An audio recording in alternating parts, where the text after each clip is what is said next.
Hello दोस्तों, मैं नीलम आर्य, आपकी लाइफ एंड मैनिफेस्टेशन कोच। आज हम बात करेंगे कंट्रास्ट के टॉपिक पर। कंट्रास्ट का नॉर्मली वर्ड होता है, मतलब होता है कोई भी प्रॉब्लम या कोई भी स्ट्रेस लेवल, कोई भी ऐसी सिचुएशन जो आपके लिए सामने से आपको लग रहा हो कि प्रॉब्लम आ गया है या फिर आपको परेशान कर रहा हो, आपको उसके लिए स्ट्रेस हो रहा हो, तो उस चीज़ के लिए एक बहुत ही अच्छी ऑथर हैं अब्राहम हिक्स, जो कि लॉ अट्रैक्शन के बारे में बताती है। मैंने उनके बुक से सीखा है, उनसे उनको जान के उनको ये पता चला कि वो प्रॉब्लम या स्ट्रेस वर्ड के लिए कंट्रास्ट वर्ड यूज करने के लिए बोलती हैं।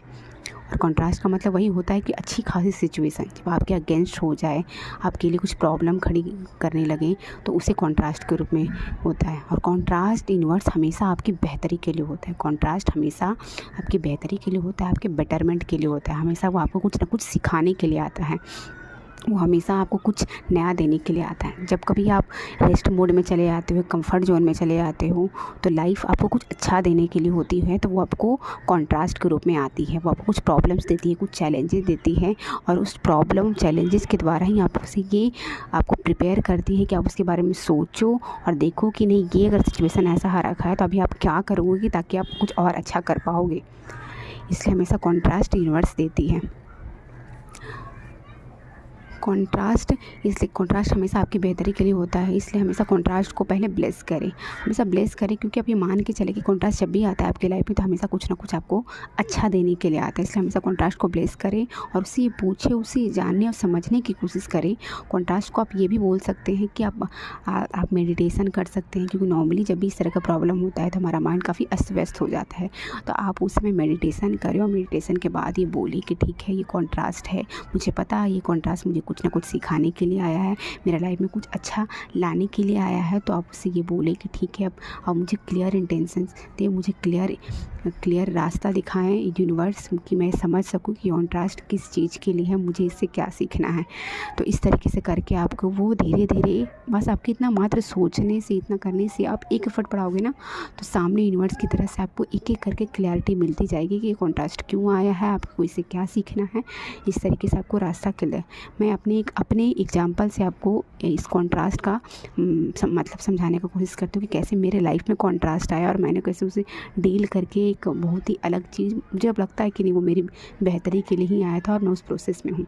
जिससे नॉर्मली मेरा अभी पुराना वाला फ़ोन था, रेडमी नोट 7S। लेकिन सडनली मेरे पापा नॉर्मली कभी फ़ोन रखते नहीं है, सडनली मेरे पापा ज़िद करने लगे कि उनको फ़ोन चाहिए, और मुझ पे वो कहीं ना कहीं मुझे ये बोलने लगे कि नहीं, तुम पुराना वाला फ़ोन मेरे को दे दो और तुम खुद नया फ़ोन ले लो। और अभी मेरा कोई ऐसा इरादा नहीं था कि मैं फ़ोन लेना चाह रही थी। तो जब उस तरह की सिचुएशन आई, मतलब वो थोड़ा सा पापा प्रेस करने लगे कि नहीं, तुम लो, तुम नया फ़ोन ले लो और मेरे को ये दे दो, मेरे को दे दो। इस तरीके की सिचुएशन हो गया, तो मुझे थोड़ा स्ट्रेस होने लगा, क्योंकि मोबाइल लेने में आजकल है कि अच्छा खासा पैसा लग जाता है, और मैं उस मेंटली प्रिपेयर नहीं थी, और मेरे पास अब उस तरीके से पैसे थे भी नहीं कि मैं मोबाइल लेती। लेकिन कुछ सिचुएशन ऐसा हुआ कि मुझे मोबाइल लेना पड़ा। तो मैंने क्या किया, वो रिसेंट में ही होली में ही मेरे छोटे भाई का मोबाइल होली में पानी में गिरने की वजह से पूरा बर्बाद हो रखा था। तो मैंने वैसे वो सोचा नहीं था कि हाँ, मुझे उसका मोबाइल लेके उसको देना है या क्या करना है।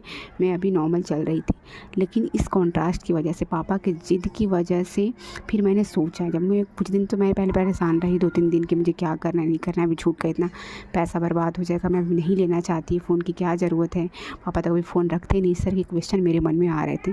फिर मैंने समझा कि नहीं, ये कॉन्ट्रास्ट है। सडनली सब कुछ अच्छा चल रहा था, पापा कभी फ़ोन रखते नहीं हैं, आज वो सडनली ऐसा बोल रहे हैं कि उनको फ़ोन चाहिए, तो ये ज़रूर कहीं ना कुछ कोई कि मुझे कुछ सिखाने के लिए आया। तो मैं डेली मेडिटेशन करती हूँ, तो मैंने मेडिटेशन करके खुद को ये सवाल बोल के मैं सो गई कि मुझे पता है ये कॉन्ट्रास्ट है, और कॉन्ट्रास्ट मुझे कुछ सिखाने के लिए आया है, मेरी बेहतरी के लिए आया है। अब मैंने भगवान से, यूनिवर्स से प्रार्थना करी कि आप मुझे क्लियर बताएं कि आप ये मुझे क्या सिखाना चाह रहे हैं। मैंने यूनिवर्स से ये भी पूछा कि क्या मुझे मोबाइल लेना चाहिए, और मोबाइल लेना चाहिए तो इसका क्या पर्पस है, क्या रीज़न है, क्यों लेना चाहिए। क्योंकि अभी जो पापा का मोबाइल, मेरा पुराना वाला लेना और मुझे नया ख़रीदना, ये मुझे कुछ क्लियर जम नहीं रहा था। तो मैंने इस तरह से क्वेश्चन करके यूनिवर्स से मैं सो गई, और लिटरली मेरे सपनों में मैंने ये देखा कि मैं अपने किसी नोन पर्सन से यूट्यूब चैनल के बारे में बात कर रही हूँ और उसके मोनेटाइजेशन प्रोसेस के बारे में बात कर रही हूँ। इस तरीके से सिचुएशन मेरे सपने में हुई। फिर मैं जब सुबह उठी तब मुझे रियलाइज़ हुआ कि अच्छा ये इस तरीके से मुझे फ़ोन खरीदवाया जा रहा है और मुझे यूनिवर्स की तरफ से कहीं ना कहीं ये एक क्लू दिया जा रहा है कि तुम अब यूट्यूब चैनल खोलो और लोगों को जो तुम मेरा हमेशा से ये था, मैं सोच भी रही थी कि मैं करूँगी, लेकिन मेरा टारगेट था कि मैं जून के बाद खोलूँगी क्योंकि थोड़ा मैं बिज़ी चलने वाली हूँ, इसलिए मैं अभी नहीं करना चाह रही थी। लेकिन इसके द्वारा यूनिवर्स ने मुझे ये गाइड किया कि नहीं अभी तुम करो, अभी सही चैनल स्टार्ट करना है तुम्हें और अभी सही काम करना है। तो आज मैंने नया फ़ोन भी ले लिया है और आज मैं इस नए फ़ोन से मैं अपना ये पहला वीडियो रिकॉर्ड कर रही हूँ। और पुराना फ़ोन जो कि पापा को देना, तो मैंने यही सोचा कि अगर पापा को रखना होगा तो पापा रख लेंगे और नहीं तो जो छोटा वाला भाई चंदन, मेरे छोटे भाई का नाम चंदन है, तो उसको मैं ये फ़ोन दे दूँगी, अपना पुराना वाला फ़ोन। तो इससे मेरा दोनों काम हो गया। मैं जो यूट्यूब चैनल के लिए मुझे नया फ़ोन लेने जो यूनिवर्स बोल रहे थे वो भी मेरा हो गया, और पापा का जो था कि तुम पुराना वाला फ़ोन मेरे को दे दो, तो अगर वो रखना होगा तो वो खुद भी रखेंगे और नहीं तो फिर चंदन के हाथ में भी फ़ोन आ जाएगा। तो इस तरीके से कॉन्ट्रास्ट आपको ब्लेस करता है, आपको ना अच्छी चीज़ें देने के लिए, आपको कुछ अच्छा बताने के लिए, आप आगे ग्रोथ कर सको, इसके लिए वो आपके सामने आता है। तो आप भी इसके माध्यम से मैं बस यही बताना चाहूँगी आपको कि आपके लाइफ में भी अगर कुछ इस तरीके की सिचुएशंस होती है, कुछ प्रॉब्लम्स या स्ट्रेस होने लगता है आपको, तो आप थोड़ा ठहर करके उसे समझने की कोशिश करें, उसे जानने समझने की कोशिश करें कि वो कॉन्ट्रास्ट आपकी लाइफ में क्यों आया है, वो आपको क्या सिखाना चाह रहा है, आपको क्या ऐसा ज़रूरत है जो आपको सुधारने की ज़रूरत है। और आप ऐसा क्वेश्चन करके आप डेली मेडिटेशन करें, आप कोशिश करें मेडिटेशन करने का। मेडिटेशन से आपके लिए बहुत हेल्पफुल होगा, चीज़ें आपको धीरे धीरे क्लियर होती जाएगी। और मेडिटेशन करके आप ये क्वेश्चन पूछ करके आराम से सो जाओ, आपको कुछ नहीं करना है, और आप पाओगे कि कहीं ना कहीं किसी न किसी तरीके से आपको क्लैरिटी मिलती जाएगी। तो बस मैं आपसे यही कहना चाहूँगी कि आप भी इस तरह की सिचुएशन को समझें और बस भगवान यूनिवर्स पे भरोसा रखें। Thank you so much.